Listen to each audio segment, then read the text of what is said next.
follow up with. Well, good morning, everyone. Thank you for being here today.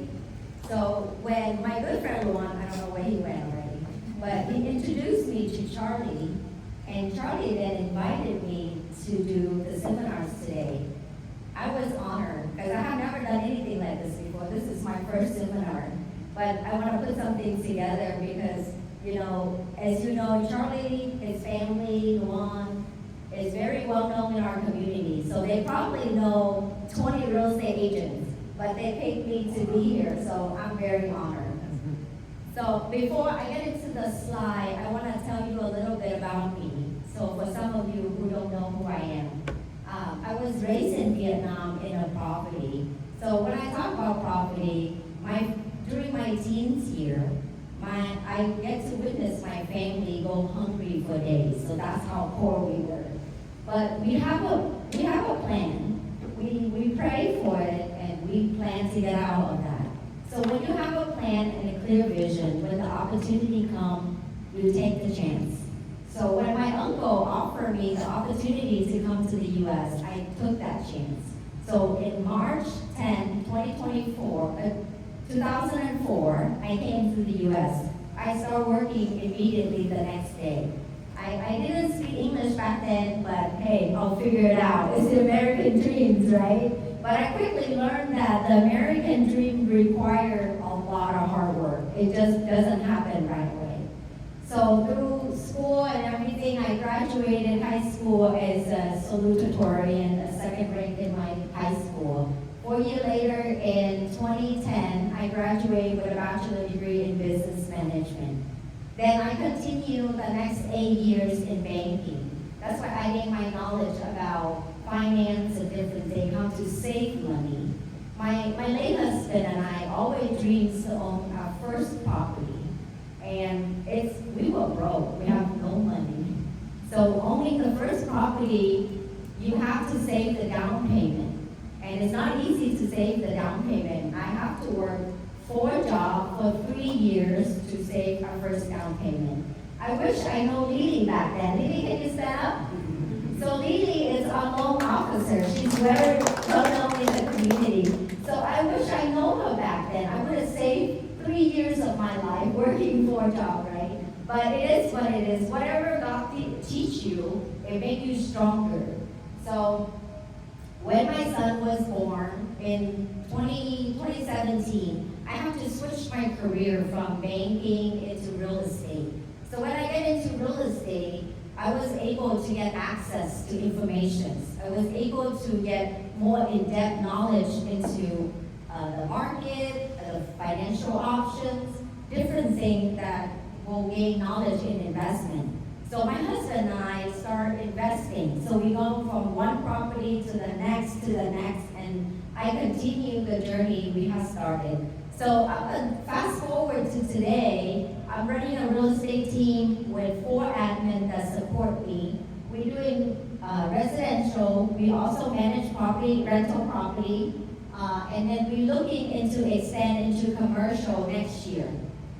So today I'm here not telling you that you should get into real estate or you should buy a real estate, but I wanted to tell you the number, the data that actually showing where the market is trending.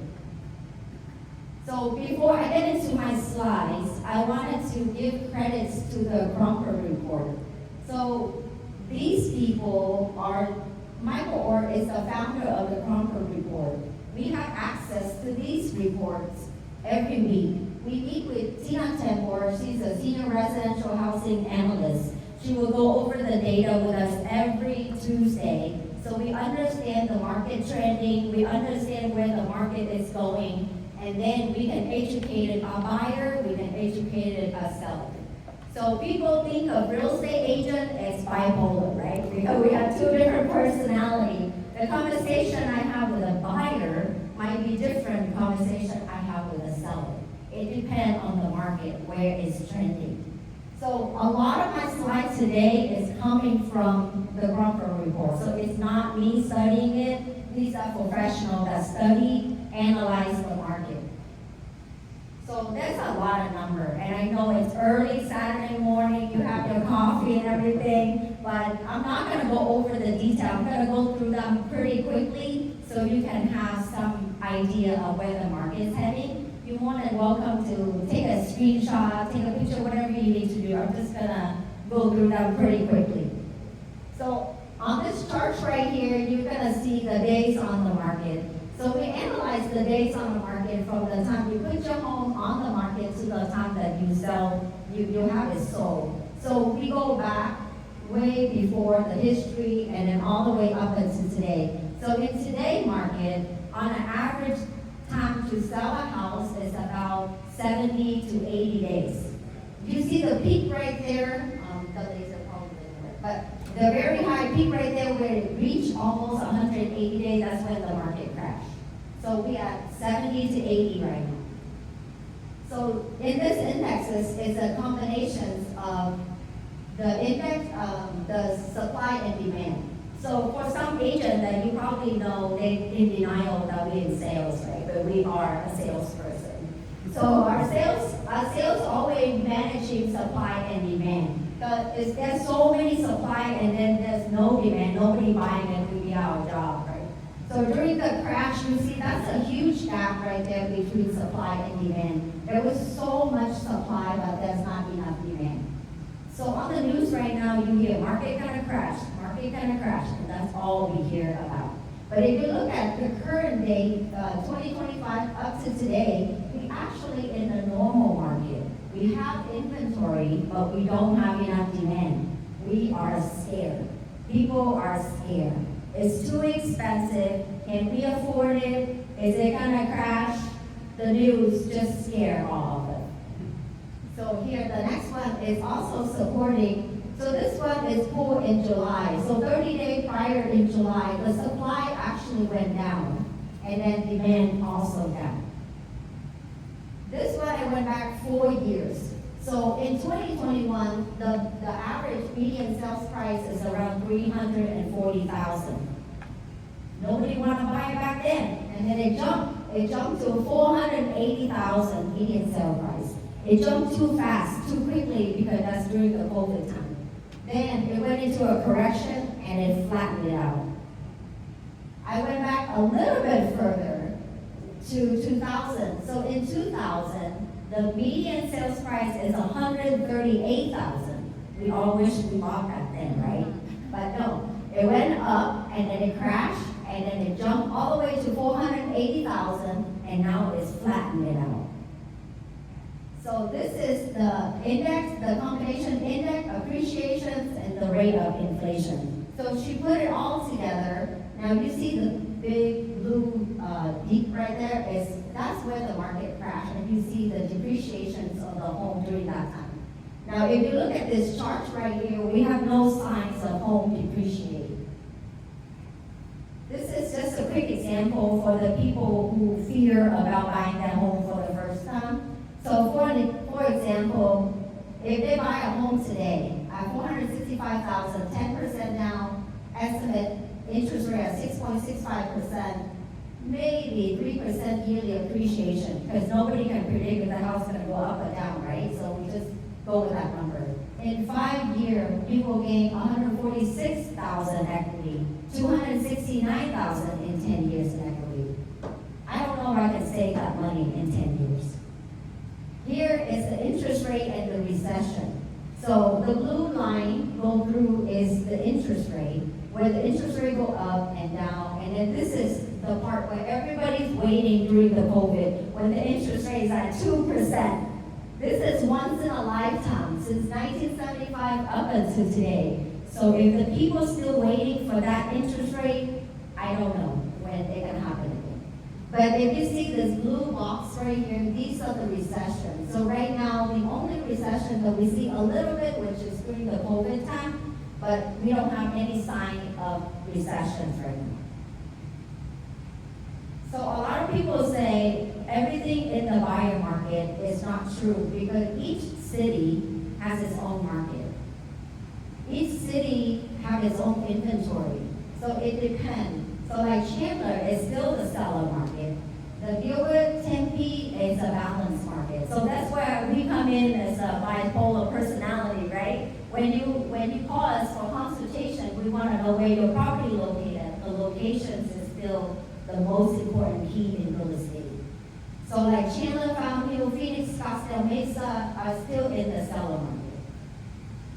So this one is go back 1 year. So within the last year, we see 57% seller concession. That's a lot of seller concession. It's great time to negotiate, but then everybody's afraid. So it's a mental game, right? We gotta play the game.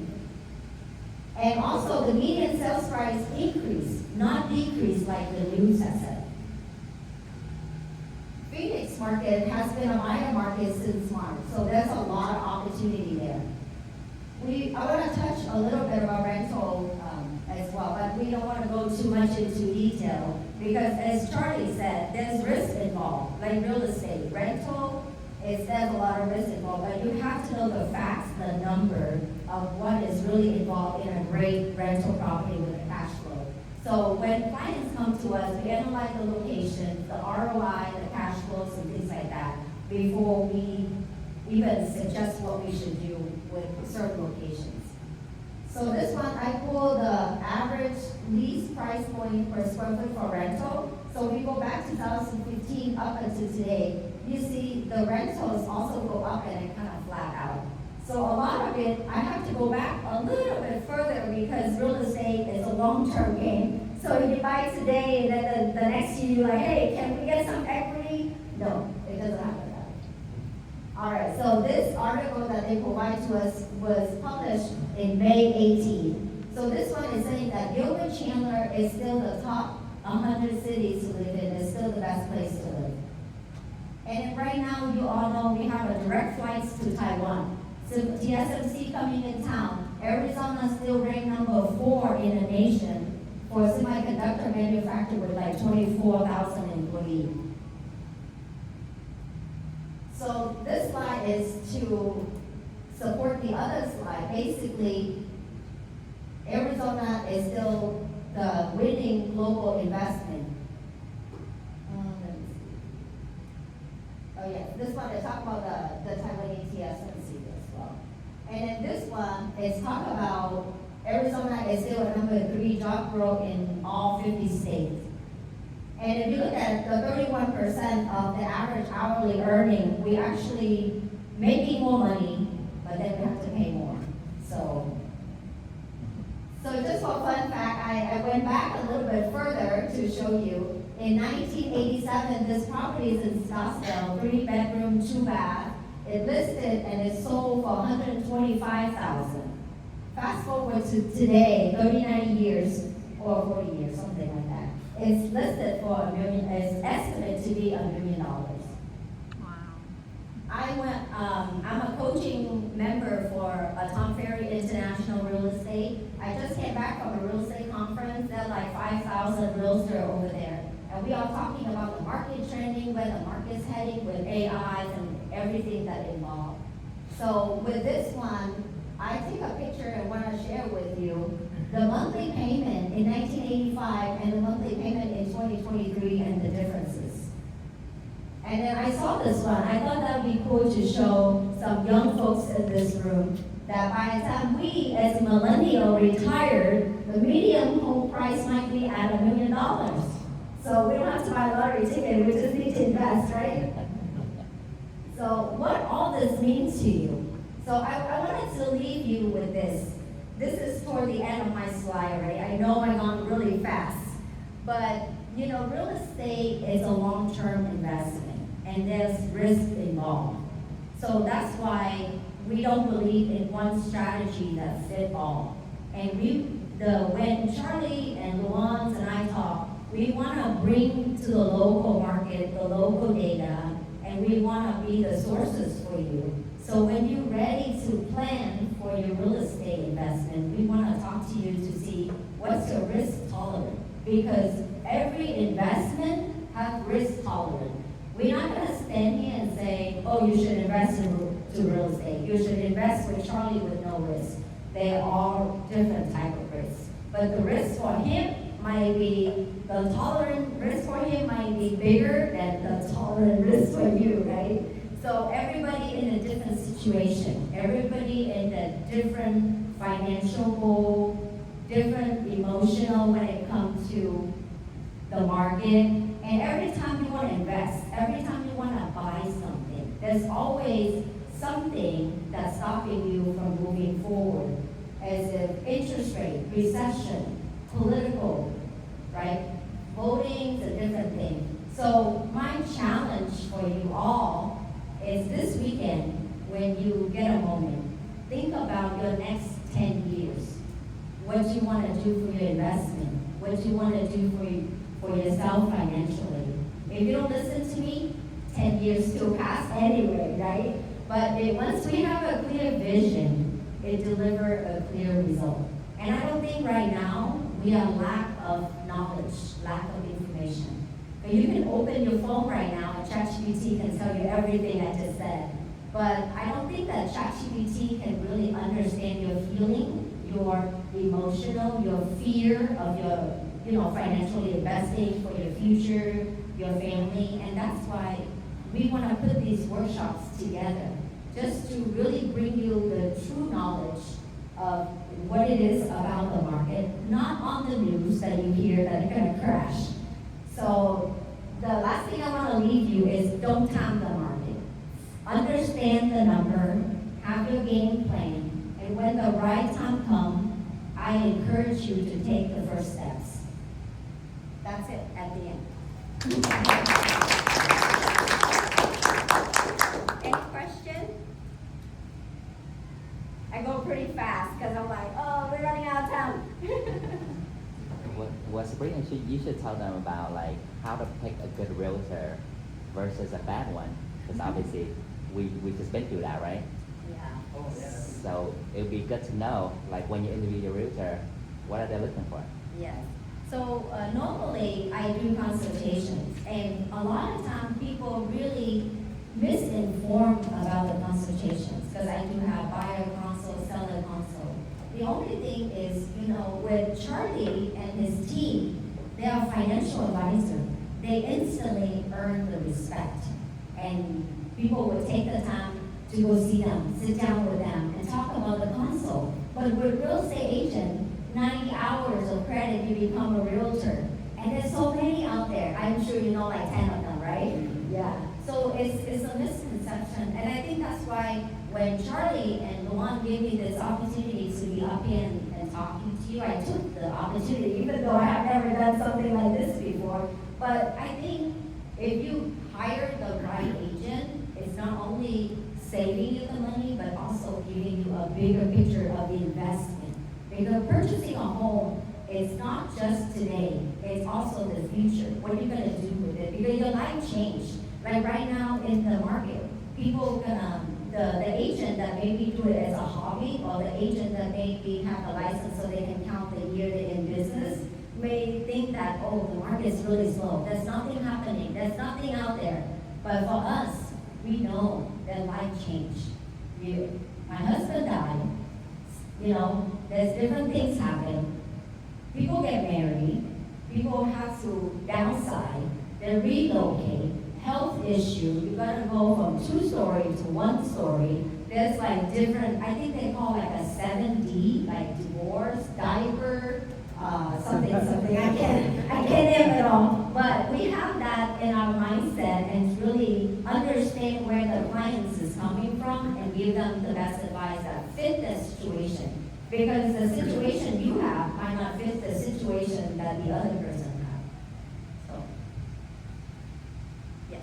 I have a small question. I was just thinking, I believe a year or two ago, they changed the rules on real estate, realtor compensation. Yes. From the traditional 3 and 3 percentages. Can you just explain that? Because I Yes. was just thinking about that. Yes, of course. So like August of 2024, they updated the real estate commissions into the buyer gonna pay for the buyer, the seller gonna pay for the seller.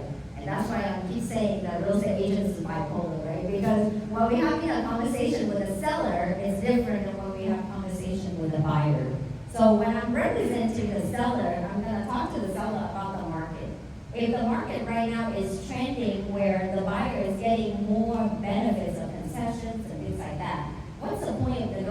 3% when you have to drop the price by 50.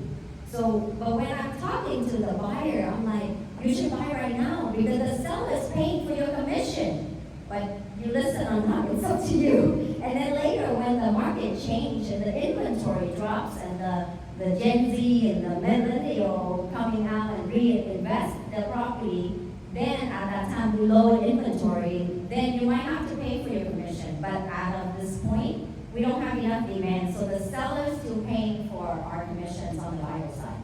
Does that answer your question? I think so. And so I guess what initiated that change? Do you know, was there some reason why that changed? So they have a saying that don't be friends with an attorney or marry an attorney, right?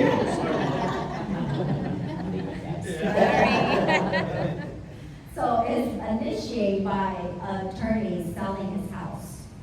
And he saw that the commissions was too much for the buyer. Now, why would I pay the buyer commission?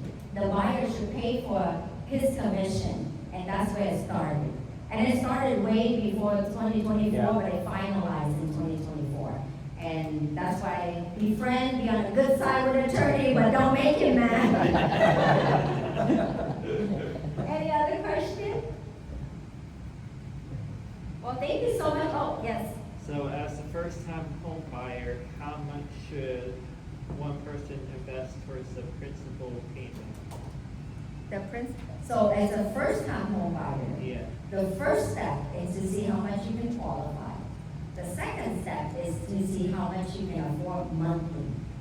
And then the third step is to get into the house. And then you can think about how much you should put toward the principal. Because you're gonna do step by step. Like I said, right now with ChatGPT, you can find a lot of information, and then we get into research, too much research, and then you get overwhelmed with like, oh my gosh, I don't have the money for this, I don't have the money for that. If you really want to get into a home, you should save for the down payment. Look at the monthly payment, what you can afford, because we would never sell you something we can't afford, right? Yeah. Does that answer your question? Yeah.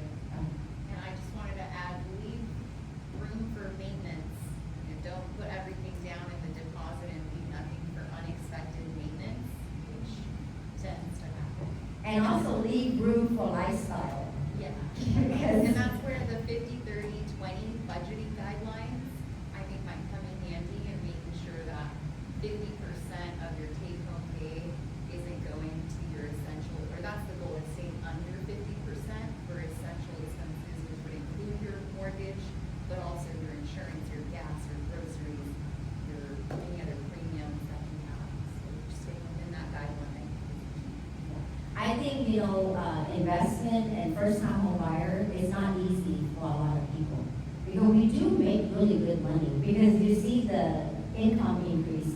But the thing is, when you get into investment or buying your first home, you're scared with all the maintenance. What if the AC go out? That's 10 grand. What if the roof leak? That's 15,000. What about under the ground, the pipe burst? That's 15 grand. Literally, all those things happen in my parents' rental property, and so 40 grand in less than 2 years of unexpected maintenance. Yes, but you always hear the horror story, right? But that's why you never get into a home. See, when I bought my first home, when you have a family and you need to put shelter, you become very motivated. So you have to give up the cup of coffee at Starbucks every morning and save up for your down payment. If the rainy day happens, you have the plan, and that's what we did to guide you through the process, and that's where the buyer consultations kick in. We cannot talk to a first-time home buyer the same way we talk to an investor that have been invested for years. I love my investor. When they come, they don't have time. Just show me something. Just a couple property, pick one. But when I come to the buyer, like this weekend, I go all the way to the TSMC area in North Phoenix, and I show the first-time home buyer. And she looked at it, and she walked in. I'm like, okay, you don't like this house. And then she felt bad because it took me an hour and 30 minutes at 5:30 to get there. But I say, it's okay because this is your home. By the time you get into it, you need to understand what you're getting yourself into. But the desire of getting into it has to be bigger than your fear. Because if you let your fear stop you, you'll never get into it. Because when I bought my first house in 2014, when the market was going down and trying to recover, my first home was only 150,000, and that's all we can afford. My husband, my late husband, didn't have no money. I have no money, but we have to save. Now, the thought of the AC go out, yes. The roof, yes. But you have to really think about prioritize. What do you really want? Now, my husband has 2 kids, so I have 2 stepkids immediately. I need shelter for them, so I just need something small, something 3-bedroom, 2-bath, something I can afford. I don't care what the interest rate is, I just need to get in. And we got in, and up to today, the house is $500,000, and we rent it out.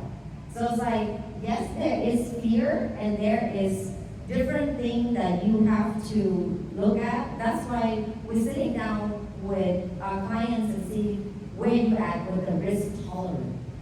So if you're a single person, you're not gonna pay to get into a home because just me and the cat, I don't wanna live in a home, I'd rather have a studio. But if you have a family and you're paying more, and you're paying rent, and you see the rent is also going up. So if you're paying rent like $3,000 a month, what's wrong with you not getting into a home? At least have one. Not asking you to build like a portfolios or anything like that, but at least have one property for your family.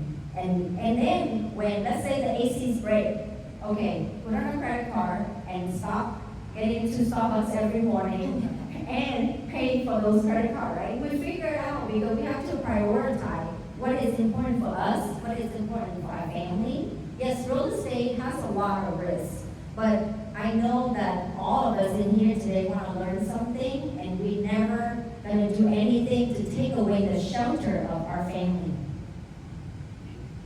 Any questions?